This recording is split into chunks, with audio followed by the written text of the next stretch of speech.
Olá, começando mais um CrefCast, o programa do profissional da educação física, e a gente vai continuar falando sobre Olimpíadas. E hoje o tema é pentátulo moderno. E para conversar conosco, professor Almir Claudino, profissional da educação física, especialista em gestão esportiva pelo Comitê Olímpico Brasileiro, coordenador da Confederação Brasileira de Pentátulo Moderno, árbitro olímpico da Rio 2016, a Olimpíada do Rio. Como técnico, foi campeão brasileiro por equipes 2023, primeira conquista por equipes de um estado, né, além do Rio de Janeiro, na época. Campeão pan-americano júnior, 19 a 21 anos, isso foi em Buenos Aires, na Argentina, 2023, categorias individual e revezamento. Campeão pan-americano sub-19, 2023 também individual e revezamento, que ocorreu em Lima, no Peru. A gente teve que reduzir o currículo do professor para poder caber no podcast. Bem-vindo, professor. Obrigado, pessoal. Larissa Leles, bacharel em Educação Física e fisioterapeuta. Seleção Brasileira Pentátulo Moderno 2005 a 2016, Seleção Brasileira Militar 2009 a 2016, 2 vezes reserva olímpica, Pequim 2008 e Olimpíada Rio 2016, 2 Jogos Pan-Americanos, Rio 2007, Toronto 2015, comentarista Globo nos Jogos Olímpicos Rio 2016 e Paris 2024, logo mais, também pela Globo, pela Sport TV. Pós-graduanda em Gestão Esportiva Internacional pela Universidade de Londres. Prêmio Destaque do Ano, mais importante, Prêmio Destaque do Ano 2023 do CREF 12 Pernambuco. E também participando conosco, nossa Aida Andrade, tesoureira do Conselho Regional da Educação Física da 12ª Região Pernambuco, CREF 12 PE. Bem-vindo também, professora. Obrigada, eu vim aprender um pouquinho, né, com essas duas feras aí de currículos enormes. Obrigada, Larissa, obrigada, amigo, por ter aceitado nosso convite, estar aqui com a gente hoje, debatendo sobre o pentátulo moderno. Professores Almir, Larissa, como começou o pentátulo? Vamos lá. Essa história é um pouquinho comprida, mas vou contar para vocês, né? O pentátulo, havia um pentátulo antigo, até mesmo antes de Cristo, havia um pentátulo lá na Grécia, Roma Antiga. Eram jogos que incluía o pentátulo moderno como uma modalidade, e havia um culto aos deuses. Inclusive, as guerras na época paravam para que se houvesse as Olimpíadas, e nela havia a modalidade do pentátulo, tá? Muitos anos se passaram e em 1896 o barão Pierre de Coubertin, ele que foi o idealizador das Olimpíadas da Era Moderna, ele resolveu criar uma modalidade olímpica, no caso o pentátulo moderno, um esporte que representasse o atleta completo. Então, naquela época, ele se inspirou num guerreiro, né, medieval, né, naquela época das cidades acasteladas, dos feudos. Então, aquele soldado, para levar uma mensagem de um reino a outro, aquele soldado começava a sua saga, a sua missão em cima do seu cavalo. E aí seu cavalo era atingido. De repente ele se deparava com um rio, tinha que atravessar aquele rio a nado. Depois ele tinha que degladiar com o oponente utilizando sua espada. Depois, a longa distância, ele via um oponente e utilizava a única bala do seu revólver para atingir aquele oponente e terminava a sua saga correndo. E isso é o pentátulo moderno. É por isso que são essas 5 provas. É por isso que não tem bicicleta, como muita gente pensa. Né? Então, e assim, uma coisa que é importante salientar, né, já que a gente está aqui no CrefCast, é que o barão Pierre de Coubertin, quando ele idealizou as Olimpíadas da Era Moderna, ele era um pedagogo francês. Então, ele entendia, né, essa interface da educação com o esporte, com o físico, com a vitalidade do corpo. Então, a educação e o movimento corporal tinham que estar alinhados. Então, com esse pensamento de educador, né, e do amante do esporte, foi que ele trouxe essa coisa de vou refazer, trazer mais uma vez, recriar as Olimpíadas num formato moderno. E junto com essas Olimpíadas da Era Moderna, veio o pentátulo moderno. E a modalidade se tornou olímpica desde que ano? Então, as primeiras Olimpíadas da Era Moderna foram em 1896, mas o pentátulo moderno como modalidade olímpica começou nas Olimpíadas de 1912. Como é que está o pentatlo hoje no Brasil? E eu queria que vocês explicassem também a nível Pernambuco. Certo. Primeiro eu queria acrescentar também um fato importante, que é a entrada das meninas do esporte feminino no pentatlo. Foi que ano? Foi em 2000, apenas. Foi em 2000? 2000, é bem recente, né? Puxa. Pois é. E... Como foi recebido por vocês, atletas? Bom, Larissa iniciou em 2005, Larissa? 2003. 2003. Poxa, amigo, que dado importante. Eu tô até envergonhada de não ter trazido esse dado. Então, a gente começou em 1912, o pentathlon, e só em 2000 foi que as mulheres começaram a competir. Mais de 100 anos depois. Isso. Vejam que dado importante, né? Então, as meninas iniciaram aí já adultas no esporte, e nós, a nível brasileiro, aí, principalmente depois, ali na minha geração, a partir de 2010, tivemos o trabalho de começar com as crianças no pentatlo moderno. Porque enquanto Larissa era atleta, as atletas já iniciavam no pentatlo adultas. Exato. E hoje em dia a gente está nesse processo de formar atletas desde os 8, 7 anos. Hoje em dia é praticamente impossível você chegar a um nível internacional com atleta formada aos 15, 20 anos. Praticamente não dá mais. O esporte hoje é outro. Né? É outro Foi o nosso nível. caso. A gente começou a treinar pentathlon quando eu tinha 21 anos. Então eu fiz a transição da natação para o pentathlon moderno, eu já estava na faculdade, né?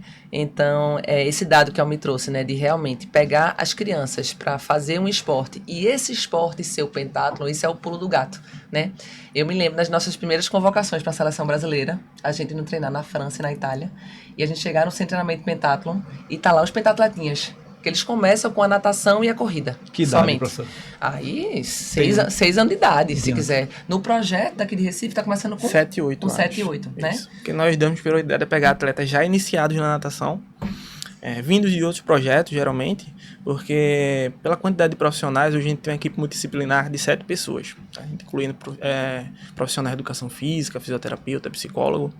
E quando a gente pega essa criança já nadando, a gente encurta bastante o tamanho, o tempo que a gente precisa para formar esse atleta, e que no pentatlo é imprescindível, porque são 5 esportes. Então, quando eu, entre aspas, perco muito tempo ali na iniciação, sem saber se o atleta vai continuar ou não na modalidade, acaba que eu tenho um prejuízo muito grande lá na frente. Quando eu já pego ele nadando e correndo, eu já diminuo, já enxugo muito esse tempo aí, então eu já consigo avaliar melhor, junto com os outros profissionais, quem é aquele atletinha ali que tem o perfil do pentatleta.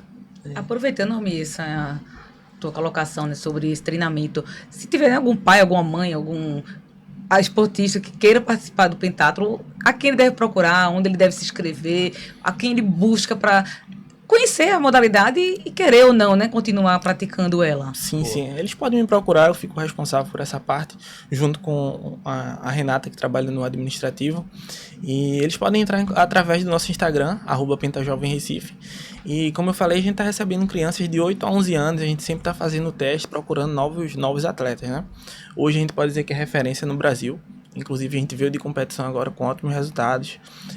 Depois da era Felipe e antes Larissa e Priscila e Yane, a gente conseguiu pela primeira vez um atleta no pódio sênior masculino, 19 anos, o atleta já ganhou para atletas aí de mais de 30 anos, atletas de mais de 10 anos no esporte. Então a gente estamos conseguindo ali o objetivo, que é renovar o esporte aqui no estado.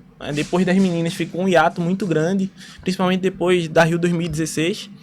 E o nosso trabalho principal é esse, conseguir renovar novos nomes, né, para defender não só o estado, mas o Brasil em competições internacionais. Como você vê essa formação dos atletas, né, e essa questão das meninas, né, também, né, entrando já, então, né, 6 anos, já tem sim, aqui em Recife, já no pentatlo moderno, como é que você vê? Vou dar uma contextualizada, vou recapitular para vocês. Imagina só, a gente em 2003 começar a treinar pentatlo com 21 anos. Então, né, foram no clube onde eu nadava e disseram assim, a gente vai fazer uma prova de biatlon, é uma prova de natação e corrida que a gente quer selecionar atletas para iniciar o pentatlo moderno. Eu disse, o que é pentatlo moderno? Né? Ninguém sabia o que era. Eu lembro que a gente participou de uma reunião, uma apresentação de slides lá, esgrima, natação, equitação. Eu olhei para a cara de Yane Marques. Perfeito. Né? Loura, tu vai fazer esse negócio aí? Ela dizia, sei não. E assim a gente foi testando. E vocês foram a mesma geração, né? Exatamente. A gente geração campeã.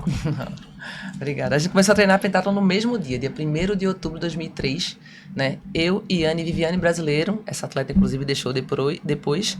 No biatlo do ano seguinte, Priscila Oliveira entrou, porque ela estava interessada em uma premiação lá de empate de tênis. Ela disse, eu vou lá para ver o que é, né? E aí, assim, muito interessante como as pessoas vão chegando no esporte. Naquela época não se falava em vou pegar atletas crianças de 8 anos. Queria se pegar um atleta pronto e ver se transformar num pentatleta. Agora o pensamento é outro. Agora eu vou pegar uma criança e vou botar ela para fazer uma modalidade, que é o pentathlon. Então, esse pensamento é o pulo do gato, porque realmente, eu estava comentando... É o pensamento inverso. Pois é, quando a gente ia treinar fora do país, nas primeiras convocações da gente, a gente via que outros países, potência no pentathlon, já faziam isso, né? Tava lá os pentatletinhas de 8 anos de idade, fazendo corrida, natação, já começando a atirar, eu dizia, e a gente começando com 21 anos. Então, realmente, o caminho certo está acontecendo. Mas ainda acontece, professor, desculpa, professora, interrompeu, ainda acontece essa questão do atleta que ainda não está focado no pentatlo e vocês direcionar? Volta e meia... Ou aí já está mudando bem essa, como a professora colocou, já há essa mudança aí de chave, essa virada de chave? Já existe essa mudança de chave, hoje a gente dá prioridade de fato a receber crianças, mas ainda existe a procura geralmente daquele atleta que não vê mais perspectiva na natação ou até no triatlo, e aí vão nos procurar. Dependendo da idade e da avaliação que a gente passa um tempo lá fazendo com o atleta, a gente pode absorver ele ou não. Aí vai depender muito de como o atleta vai se adaptar, porque de fato é bem diferente. E você entrar já com 15 anos, por exemplo, você já entra fazendo pentatlo hoje em dia. Então até o gasto, o investimento financeiro ali inicial já é maior do que quando você é criança e você vai entrando nas modalidades aos poucos e você consegue adquirir no material ao longo do tempo. Além do investimento inicial, a mudança de rotina é muito brusca, de uma modalidade só para 5 modalidades, além do treinamento físico, é bem pesado. Então, essa realidade, né, que era já em outros países, acontecia, né? Vocês conseguiram fazer com que acontecesse aqui em Pernambuco também, né? Sim, Dessa aqui... iniciação logo cedo, né? Já era uma cultura, era? Nos outros países? Sim, até no próprio COB, já vieram me questionar por que vocês não procuram atletas formados do triatlo ou da natação. Mas eu pude ver na prática que é bem mais difícil a gente formar atleta vindo de outras modalidades. O atleta já vem com vício, formado da natação ou do triatlo, ele já vem com a cabeça fechada, e a gente tem que trabalhar outras habilidades ali, principalmente na parte de esgrima e do tiro, que quando ele inicia ali de criança faz uma diferença enorme. Por exemplo, a gente levou um atleta agora de 15 anos, que iniciou a esgrima com 11, e ele foi campeão no Júnior, que é a categoria 19 a 21. Foi nacional, foi? Com Nacional. 13 anos. 15 anos. Mas ele era um atleta que veio do Compás, Alto Santa Terezinha. Perfeito. A gente pegou ali, a natação básica e conseguiu lapidar ele desde novinho. Agora ele já chegou à esgrima, ele ficou com o 4º melhor resultado de esgrima, de 30 atletas. Ou seja, foi um ótimo resultado. A esgrima pontua muito no pentatlo. Então, o fato de a gente ter pego ele com 11 anos fez toda a diferença. Imagina esse atleta daqui a 4 anos, como ele vai estar. E Pernambuco, nesse cenário brasileiro, como é que se coloca hoje? Eu acredito que Pernambuco é uma potência, sempre foi. O pessoal sempre fica perguntando a gente lá o que é que a gente dá para esses meninos, o que é que a gente faz com eles. Mas não é de agora, desde lá atrás, desde a época das meninas, Priscila, Larissa e Anne, depois Felipe. E agora a gente renova. E é referência, sim, inclusive depois dessa competição. No próximo mês eu devo estar recebendo 3 atletas do Rio que estão vindo para cá, para fazer um intercâmbio aqui, para treinar aqui. Então a gente está conseguindo aí inverter a roda. Outras pessoas vindo de fora para treinar aqui conosco. E esses nomes, né, digamos, partindo do próprio Pernambuco, inspira outros pernambucanos a quererem ser igual, né? Sim, querer ser igual a Iane, querer ser igual a Larissa. Isso. Buscar essas referências, digamos, na sua casa, né? No seu estado. Verdade. Então, isso também, essa relação que você cria, né? De criança, com o seu ídolo próximo a você, é muito importante, né? É saber que é possível, né, professora? Isso. Chegar, né, poxa. Pois é. Tantas pernambucanas que brilharam, né? E que brilham até hoje. E né? o pentatlo tem essa particularidade de ser um esporte unicamente competitivo. Você não faz o pentatlo por fazer, por lazer. Ou você é um atleta de fato, a nível nacional, internacional, ou você não faz, porque ninguém acorda num sábado pela manhã para fazer 5 esportes. Ou você faz ele bem feito, Ninguém é doido ou você não suficiente. faz. Pois é. E a preparação física? Aí vamos, né? Para a questão da preparação física tanto dos atletas que estão chegando e dos que participam de competição como uma Olimpíada, por exemplo. Vamos Qual é o segredo? lá. para além dos treinos das 5 provas, né? Que atualmente acho que a Almi segue mais ou menos a época de quando a gente era atleta, 2 sessões de equitação na semana, mais ou menos 3 de combinado, mais 2 corridas, aproximadamente 3 sessões de natação. É mais ou menos. Então, assim, é bem robusta a carga horária de treino. Para além disso, o atleta, que geralmente está nesse alto nível, está ali fazendo sessão de fisioterapia uma vez na semana ou 2, seja para se tratar de lesão, seja preventiva, né? E aí entra também a psicologia esportiva. Perfeito. E aí entra também, de repente, algum outro que faça massagem. Então, assim, essa rotina se torna muito robusta, né? A dedicação diária de quantas horas? Volta Conta de aí. 5 horas. 5 Depende horas do dia. dependendo do E aí dia. tem os deslocamentos também, né? De um treino para outro, lá a questão logística, né, Almi? Um fato importante é essa questão do hipismo. É o último ciclo olímpico com hipismo. O hipismo vai sair do pentatlo. Como os nossos atletas aqui a nível estadual são jovens, o meu mais velho vai fazer 19 anos ainda. Então a gente até parou de treinar o hipismo por conta dessa logística ruim de tempo.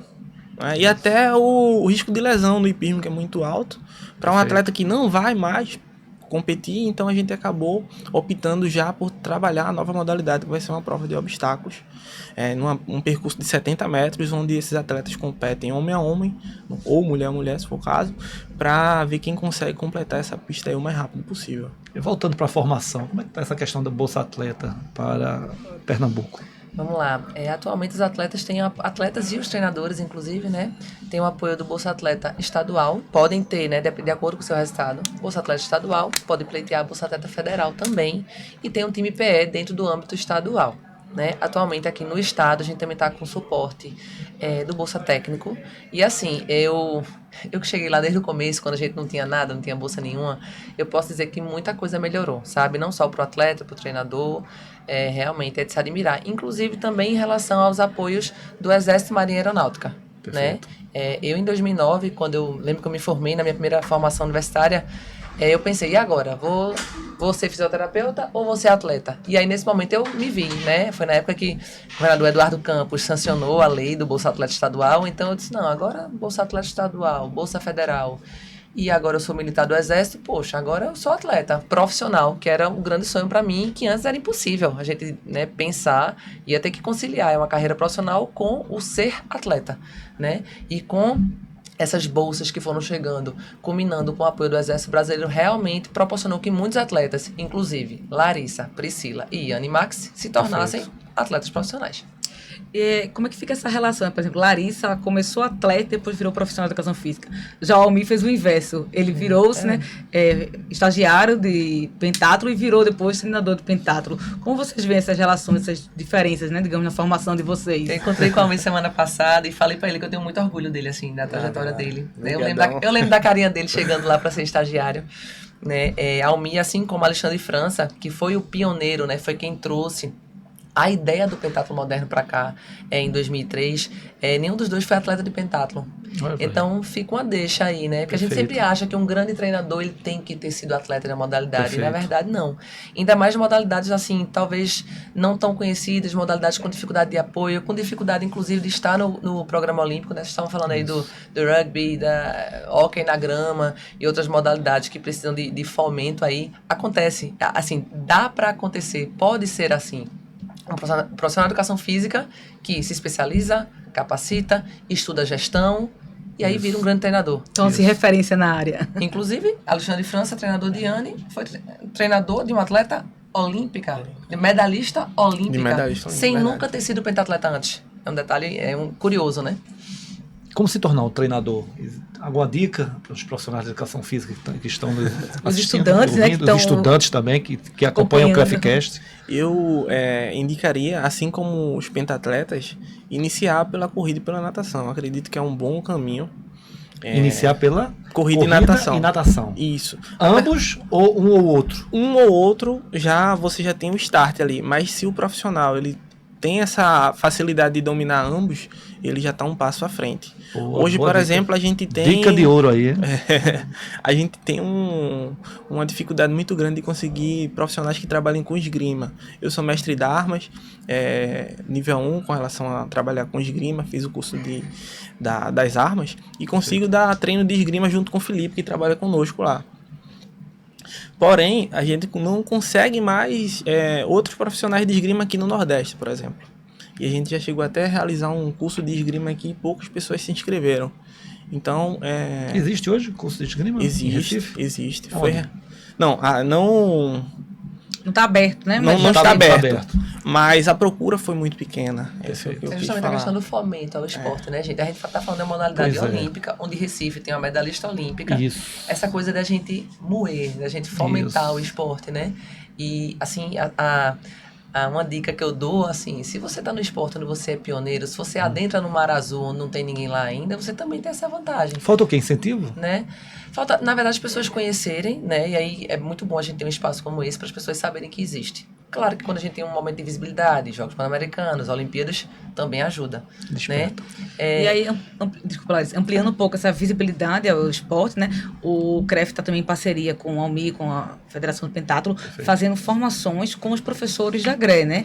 Que exatamente os professores estão na escola, estão dia a dia com alunos que são, querendo ou não, futuros atletas. Então, para desenvolver essas modalidades dentro da escola também, o CREF está tendo essa oportunidade de desenvolver junto com as GREs formações. Vai ter uma quinta-feira agora em Palmares. Perfeito. E vai ter outros agendados para maio, junho, em todo o estado de Pernambuco, É um né? grande isso serviço aí. do CREF, tanto para a modalidade quanto para a categoria de Com certeza, educação física. é uma grande oportunidade. Até aproveito para agradecer a Lúcio, ao CREF.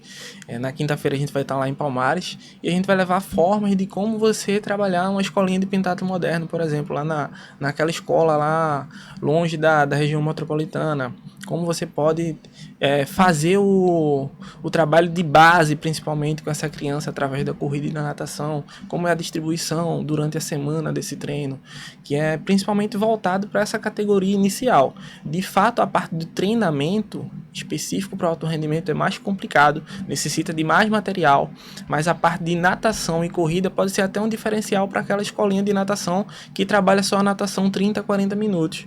Por que não dar uma oportunidade também de seu filho vivenciar a corrida na fase da primeira infância, né? E não só o alto rendimento também, eu vejo muito, eu como professora, né, da rede estadual e municipal de Jabotão, que a gente na escola consegue mostrar para os alunos essa modalidade, mesmo que não seja, claro, né, com os implementos, com de fato como ela acontece, mas de uma forma lúdica, onde ela pode perceber o que é o movimento. Por exemplo, eu lembro de uma aula que a gente fez de esgrima, que a gente fazia com jornal as espadas, né, melava ponta de tinta guache e um aluno tinha que acertar no outro que estava com um saco de lixo, um papelão, que era tipo a armadura dele, né? Então os meninos adoravam a brincadeira. Tava muito longe de ser a esgrima em si, claro. Ou o espaguete da piscina, Mas, né, que se usa também para isso, fazer atividade. são as improvisações que a gente acaba fazendo, né, na sala de aula, mas que levam o aluno a conhecer modalidades lúdico, né? diferentes. De uma forma né? lúdica. Sim. A gente acaba atingindo aquele público que geralmente não gosta dos esportes tradicionais, principalmente. Perfeito. Sempre tem aquelas crianças que não se identificam com esportes coletivos, mas quando vê a esgrima, vê um tiro, caramba, o que é isso? Mas como é que a gente pode trabalhar isso na escola? Talvez com estilingue, com bolinha de papel para trabalhar o tiro. É bem legal, as crianças se divertem bastante. A parte da esgrima até fazer uma relação com a arte, fazer através de balões, você construir a própria máscara, pintar, usar a criatividade, eles se divertem bastante, é bem legal. Vamos levar isso aí na quinta-feira. A maior escassez a gente encontra no Brasil, a questão é da esgrima mesmo, de todas as modalidades. E a dificuldade pentatlo. também da equitação, né? Mas agora também a gente vai... Equitação é mais a logística que vocês colocaram, né? Logística justamente e a parte financeira É justamente por isso que está saindo do pentatlo, né? Sai esse ano, é?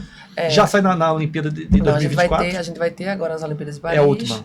E para o próximo ciclo, Londres 2028 e Brisbane 2032 já não vai ter. Vai ter o pentatlo, mas não Certo. vai ter O o hipismo. Essas são uma das mudanças que ocorrerá na Olimpíada 2024. Tem outras Sim. mudanças que A ocorrerão verdade é que o pentatlo vem passando por dificuldades mesmo, né? Tem modalidades querendo entrar no programa olímpico, gente. É o surf, é o skate, é o rugby e tantas outras, né? Perfeito. E aí, o que é que o COI faz, o Comitê Olímpico Internacional? Ele falou, opa, vamos ver, dar uma revisada aqui nas modalidades, né? A verdade é que nós, mesmo sendo amantes do pentatlo moderno, e o Barão Pierre de Coubertin, que nos escute, né? Que tá lá, enfim... a gente tem essa questão histórica do pentatlo, mas ao mesmo tempo a gente se resguarda muito por isso, né? Então o pentatlo é protegido por essa parte histórica, mas Perfeito. o pentatlo tem um problema logístico muito grande, né? E por isso que o pentatlo tem sido ameaçado de sair dos jogos do programa olímpico, né? Vamos dizer assim, um grande patrocinador, né? Enfim, ele vai optar por patrocinar um futebol, a natação, o judô ou o pentatlo moderno, né? É uma modalidade que a gente sabe que é mais difícil de televisionar, é mais difícil as pessoas conhecerem e assim assistirem, né? E por isso que o pentatlo está se reinventando, está saindo a equitação, o hipismo, para entrar a corrida de obstáculos, para trazer mais dinamismo, mais gente assistindo. Perfeito. E aí mobilizar, E enfim. principalmente atrair o público jovem. Pois o hipismo ele só entra hoje, com o hipismo, a partir dos 18 anos é obrigatório o atleta fazer o hipismo. Com a entrada do obstáculo, não. A partir dos 13, 14 anos o atleta já vai poder treinar. Então era uma dos questionamentos do COB, era achar um esporte que pudesse atingir mais os atletas jovens e que pudesse ser mundial. De forma que aqui na América Latina, por exemplo, alguns países têm dificuldade extrema com relação a cavalo. A gente acha que é um país sofrido, que é um país difícil, o Brasil, mas de fato não é. Na África, por exemplo, o pessoal só treina hipismo na África do Sul e no Egito. O resto do continente praticamente não se treina hipismo. Então é um continente que sofre bastante. Aqui tem alguns países como a República Dominicana que eles têm que viajar a Cuba para poder fazer hipismo. Então, próximo de competição, eles viajam, fazem um treinamento e voltam. Então, acaba sendo até perigoso, né? Você vai competir com um cavalo que você não conhece. Uma altura acima de 1 metro. E foi um dos questionamentos do COB. Vamos pensar em um esporte mais dinâmico, mais seguro. E acredito que está indo no caminho certo. De fato, no início eu estranhei, eu fiquei, poxa, vai sair o hipismo e tal, acostumado.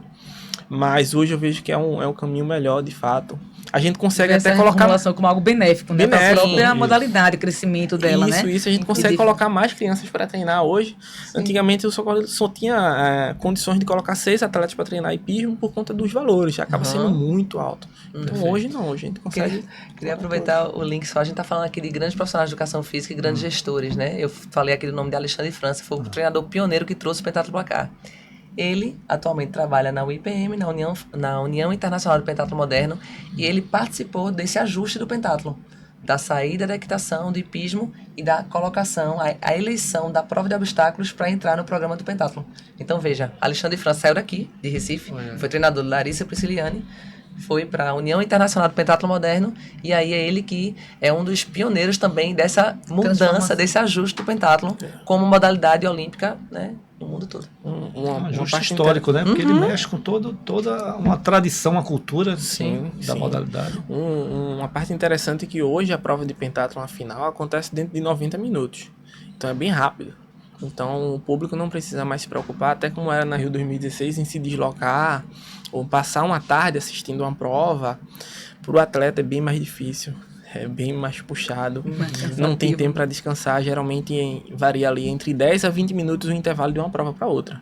Mas é bem dinâmico, vale a pena assistir uma prova de final. Até a nível nacional a gente já está conseguindo fazer isso. Esse fim de semana a gente começou a competição no domingo pela manhã, às 8, 9h30 já estava encerrando. É mesmo. Interessante, nesse formato de final é bem interessante para o público assistir, vale a pena. Então é mais dinâmico e atrativo, né, para o público. Isso é uma prova que até a metade ninguém sabe o que vai acontecer. Pode mudar tudo. Eu tô aqui pensando no clima da Olimpíada, né? Quando a gente vai para os Jogos Olímpicos, a gente pensa quem vai para assistir, né? O telespectador, quem vai. Ele pensa quais ingressos eu vou comprar para assistir. Quando ele comprava ingresso para assistir pentatlo, era um dia todinho comprometido, gente. A pessoa tá ali para ficar o quê? 7 dias? 10 dias pensando na questão econômica do esporte, né? Da modalidade. Então agora o pentatlo não é mais um dia todo. Agora ele vai comprar pentatlo para assistir de manhã, depois ele vai assistir o judô de tarde e à noite ele vai assistir o vôlei. Entendeu?